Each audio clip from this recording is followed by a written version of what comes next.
आप सभी दर्शकों को बहुत बहुत स्वागत है देश न्यूज के खास कार्यक्रम ब्लैक बॉक्स में। मैं हूं आपके साथ निशा तिवारी। दर्शकों, आज ब्लैक बॉक्स में हम बात करेंगे भूतों का आइलैंड। इतिहास के पन्नों में कुछ स्थान ऐसे दर्ज होते हैं जो न केवल खौफनाक होते हैं बल्कि उनके साथ जुड़े किस्से और घटनाएं भी दिल दहला देने वाली होती है। ऐसा ही एक स्थान है जिसे भूतों का आइलैंड कहा जाता है। यह आइलैंड इटली के वेनिस और लीडो के बीच स्थित पवेलिया आइलैंड है। इस आइलैंड का इतिहास इतना डरावना है कि इसे अब तक के सबसे डरावने स्थानों में से एक माना जाता है। कहा जाता है कि यहाँ पर 1,60,000 से अधिक लोगों को जबरन जिंदा जला दिया गया था। इस आइलैंड का इतिहास कई रहस्यों और दिल दहला देने वाली घटनाओं से भरा हुआ है। आइए जानते हैं इस आइलैंड के इतिहास, इसके साथ जुड़े खौफनाक किस्से और उन घटनाओं की पूरी कहानी जो इसे भूतों का आइलैंड बनाती है। पवेलिया आइलैंड उत्तरी इटली के वेनिस के पास स्थित एक छोटा सा द्वीप है। इसे 421 ईस्वी में पहली बार मानव बस्ती के रूप में बसाया गया। उस समय वेनिस के लोग बाहरी आक्रमणकारियों से बचने के लिए इस आइलैंड पर आकर बस गए। हालांकि ये द्वीप समय के साथ अपने ऐतिहासिक महत्व के कारण कुख्यात होता चला गया। 14वीं शताब्दी में जब यूरोप में ब्लैक डेथ के नाम से एक कुख्यात प्लेग महामारी फैली, तो ये आइलैंड एक प्रकार के निर्वासन केंद्र में बदल गया। प्लेग की जो महामारी थी वो इतनी भयावह थी कि उस समय लाखों लोग इससे प्रभावित हो चुके थे। इस महामारी से बचने के लिए सरकार ने पवेलिया आइलैंड को एक आइसोलेशन सेंटर के रूप में उपयोग करना शुरू किया। जो लोग इस महामारी के शिकार हो गए थे उन्हें इस आइलैंड पर लाकर छोड़ दिया जाता था। इनमें से अधिकांश लोग बेहद कमजोर हालत में होते थे और उन्हें आइलैंड पर मरने के लिए भेज दिया जाता था। जब कोई मरीज मर जाता तो उसकी लाश को एक बड़ी खाई में डालकर जला दिया जाता। यहाँ करीब 1,60,000 से अधिक लोगों को जिंदा जलाने के लिए मजबूर किया गया। कई बार तो आधे मरे हुए लोगों को भी जिंदा ही जला दिया जाता था। पवेलिया आइलैंड पर जगह जगह फ्लैग पिट्स बनाई गई थी। ये पिट्स विशाल गड्ढे थे जिनमें मृतकों के शव को फेंक दिया जाता था और फिर उन्हें जला दिया जाता था। इस आइलैंड की जमीन का एक बड़ा हिस्सा आज भी उन हड्डियों से बना हुआ है जो जले हुए लोगों के अवशेष हैं। कहा जाता है कि यहाँ की मिट्टी में 50% से अधिक हिस्सा इंसानी हड्डियों से बना है। फ्लैग के खौफनाक दौर के बाद 1920 के दशक में इस आइलैंड पर एक मनोचिकित्सालय यानी कि साइकियाट्रिक अस्पताल बनाया गया। यहाँ मानसिक रोगियों का इलाज किया जाता था, लेकिन इस अस्पताल का इतिहास भी बहुत डरावना और अंधकारमय है। कहा जाता है कि इस अस्पताल के डॉक्टरों ने रोगियों पर कई प्रकार के अमानवीय प्रयोग किए। एक प्रमुख किस्सा ये है कि एक डॉक्टर ने यहाँ मरीजों पर बर्बर प्रयोग किया और उनके इलाज करने के बजाय उन्हें प्रताड़ित किया। वह डॉक्टर मानसिक रूप से बीमार मरीजों को यातनाएं देता था और कई बार उनकी जो ब्रेन की सर्जरी भी किया करता था, जिसमें लोबोटॉमी जैसी दर्दनाक प्रक्रियाएं शामिल थी। कहा जाता है कि इस डॉक्टर का अंत भी बेहद रहस्यमयी और भयानक था। एक दिन वह डॉक्टर आइलैंड के घंटा घर से कूदकर मर गया, लेकिन कई लोगों का दावा है कि उसने आत्महत्या नहीं की, बल्कि उसे उन भूतिया आत्माओं ने धक्का दिया जिन्हें उसने प्रताड़ित किया था। डॉक्टर की मौत के बाद इस आइलैंड को पूरी तरह से छोड़ दिया गया और इसे बंद कर दिया गया। तब से इस आइलैंड पर किसी को भी जाने की अनुमति नहीं दी जाती। हालांकि कुछ लोग आज भी यहाँ भूतिया गतिविधियों का दावा करते हैं। पवेलिया आइलैंड पर भूतिया गतिविधियों के कई किस्से सुनने को मिलते हैं। यहाँ जाने वाले लोगों का कहना है कि उन्हें अजीब अजीब सी आवाजें सुनाई देती है, जैसे कि चीखना, बिलाप और किसी के चलने की आवाजें। कई लोगों ने यहाँ पर अदृश्य शक्तियों का भी अनुभव किया है। इस आइलैंड पर रात बिताने की हिम्मत करने वाले लोगों ने दावा किया है कि उन्होंने यहाँ आत्माओं को देखा है जिन्हें जिंदा जला दिया गया था। यहाँ का माहौल इतना डरावना है कि बहुत से लोग इस आइलैंड का नाम सुनते ही सहम जाते हैं। पवेलिया आइलैंड आज भी सुनसान और वीरान पड़ा है। इटली की सरकार ने इस द्वीप को पर्यटन स्थल में बदलने का प्रयास किया था, लेकिन इसका भूतिया इतिहास और यहाँ से जुड़ी डरावनी कहानियां इसकी बाधा बन गई। कुछ समय पहले ही इसे नीलामी के लिए भी रखा गया था, लेकिन कोई भी इसे खरीदने का साहस नहीं कर पाया। ऑफिशियल रूप से इस आइलैंड पर जाने की अनुमति नहीं है, लेकिन कुछ एडवेंचर प्रेमी यहाँ चोरी छुपे पहुंचने की कोशिश करते हैं। हालांकि अधिकांश लोग इस आइलैंड पर एक रात भी बिताने की हिम्मत नहीं जुटा पाते। पवेलिया आइलैंड का इतिहास न केवल इटली के अतीत का एक काला अध्याय है, बल्कि यह मानवता की उस क्रूरता का भी प्रतीक है जो भय और बीमारी के दौर में लोगों के साथ की गई। आज ये आइलैंड खंडहरों, हड्डियों और भूतिया कहानियों का गवाह बन चुका है। यहाँ की मिट्टी में दबे राज और उन आत्माओं की चीखें इस आइलैंड को हमेशा के लिए भूतों का आइलैंड बना देती है। यह स्थान हमें याद दिलाता है कि इतिहास में छिपे अंधेरे और खौफनाक किस्से केवल कहानियों तक सीमित नहीं होते, बल्कि वे उन लोगों की सच्चाई होती है जो उन भयानक घटनाओं का शिकार बनते हैं। पवेलिया आइलैंड का खौफनाक इतिहास इसी सच्चाई को उजागर करता है। अब हम बात करेंगे कि अमेरिका के नक्शे को अगर देखें तो दक्षिण भाग में मिलेगा एक देश मैक्सिको। वैसे तो मैक्सिको की जब बात आती है तो ड्रग्स और ये सारी चीज़ें तमाम हमको याद आती है, लेकिन इसी मैक्सिको में कई प्राचीन सभ्यताएं फली फूली। जैसे माया सभ्यता का उदय इसी इलाके में हुआ। मैक्सिको की राजधानी है मैक्सिको सिटी। हमारी आज की कहानी मैक्सिको सिटी के दक्षिण मध्य भाग में स्थित एक शहर से ताल्लुक रखती है। इस शहर का नाम है होचिमोको। कृषि प्रधान इलाका है। मुख्यतः यहाँ लाल मिर्च, मक्के और टमाटर की खेती होती है। लंबे समय तक इस इलाके में खेती के जिस तरीके का इस्तेमाल किया जाता था उसे कहते थे चिनाम्पा। इस तरीके का इजाद माया और एज़टेक सभ्यता के लोगों ने किया था। इसमें किसी झील या नहर की दलदली जमीन को खेती के लिए इस्तेमाल किया जाता था ताकि जमीन की नमी बनी रह सके। होचिमोको में ऐसी बहुत सी झीलें और नहरें हैं जिन्हें एज़टेक सभ्यता के लोगों ने बनाया था।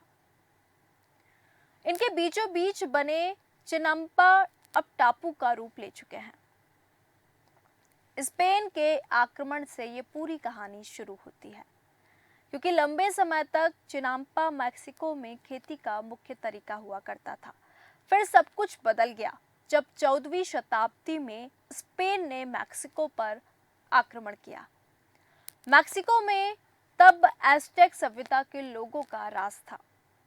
स्पेन के राजा ने हर्नांडो कॉर्टेज नाम के शख्स को मैक्सिको जीतने की जिम्मेदारी सौंपी। कॉर्टेज ने एक नायाब तरीका अपनाया। दरअसल एज़टेक सभ्यता के लोग एक भविष्यवाणी पर यकीन करते थे, जिसके अनुसार पूर्व से एक शख्स आकर उनका उद्धार करेगा, जिसका रंग गोरा होगा। कॉर्टेज ने इसी सभ्यता का फायदा उठाया और एक एज़टेक कबीले से दोस्ती कर ली। इसके बाद उसने उनका फायदा उठाकर बाकी कबीलों को दबाना शुरू किया।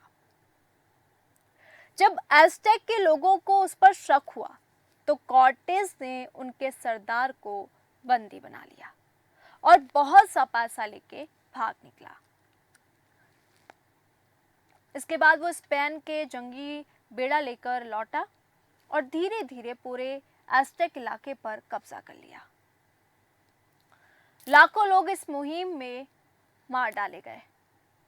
उन्हें ईसाई धर्म कबूल करने पर मजबूर किया गया। बचने के लिए लोगों ने भागकर दूसरे इलाकों में शरण ली। इनमें से एक होचिमाको के वो टापू थे जिन्हें खेती के लिए इस्तेमाल किया जाता था। समय बदला। 17वीं सदी में स्पेन की मैक्सिको से रुखसती हुई। फिर अमेरिका और मैक्सिको के बीच युद्ध शुरू हो गया। मैक्सिको का एक बड़ा हिस्सा अमेरिका के हिस्से में चला गया। मैक्सिको के बचे कुचे भूभाग को तमाम संघर्ष के बाद 1917 में अपना संविधान मिला। मैक्सिको आज़ाद हुआ, लेकिन होचिमोको जैसे इलाके बर्बाद हो गए। खेती के पुराने तरीके जो थे वो नष्ट हो चुके थे, लिहाजा होचिमोको के द्वीप वीरान पड़ गए। जो लोग जान बचाकर यहाँ आए थे, मैक्सिको की आज़ादी के बाद वे भी इन्हें छोड़कर चले गए। ये इलाका गुमनामी में खो गया। फिर 21वीं सदी में ये इलाका खबरों में आया। 2003 में होचिमोको के द्वीपों को टूरिज्म के लिए खोल दिया गया। तब जो लोग यहाँ पहुंचे उन्हें एक अजीब नज़ारा दिखाई दिया। पूरे आइलैंड में हजारों गुड़िया रखी हुई थी, कुछ जमीन पर, कुछ पेड़ों से लटकी हुई। अब सवाल ये उठता है कि ये गुड़िया आखिरकार आई कहाँ से? ठीक साल तो नहीं पता, लेकिन कहानी कुछ ये है कि 20वीं सदी में जूलियन नाम का एक शख्स इस आइलैंड में आया। पूरा नाम डॉन जूलियन सेंटाना बरेरा था। जूलियन यहाँ क्यों आया था ये भी अभी साफ नहीं है। मान्यताएं कहती हैं कि उसका दिमागी संतुलन ठीक नहीं था। हालांकि संभव है कि किसी दूसरी वजह से यहाँ आया हो।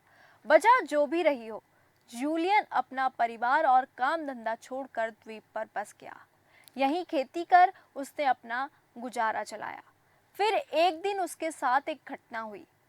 एक रोज जूलियन जब आराम कर रहा था, उसे एक लड़की की आवाज सुनाई दी। जाकर देखा तो लड़की पानी में डूब रही थी। जूलियन ने उसे पानी से बाहर निकाला। वो बार बार कुछ बड़बड़ा रही थी। जूलियन को लगा और कुछ तो समझ नहीं आया, लेकिन उसके अनुसार वो बार बार गुड़िया गुड़िया कह रही थी। कुछ देर बाद उस लड़की की मौत हो गई और जूलियन ने उसे वहीं द्वीप पर दफना दिया। आगे कहानी कहती है कि कुछ दिन बाद जूलियन को पानी के किनारे एक डॉल दिखाई दी। उसे याद आया कि डूबने वाली लड़की किसी गुड़िया की बात कर रही थी।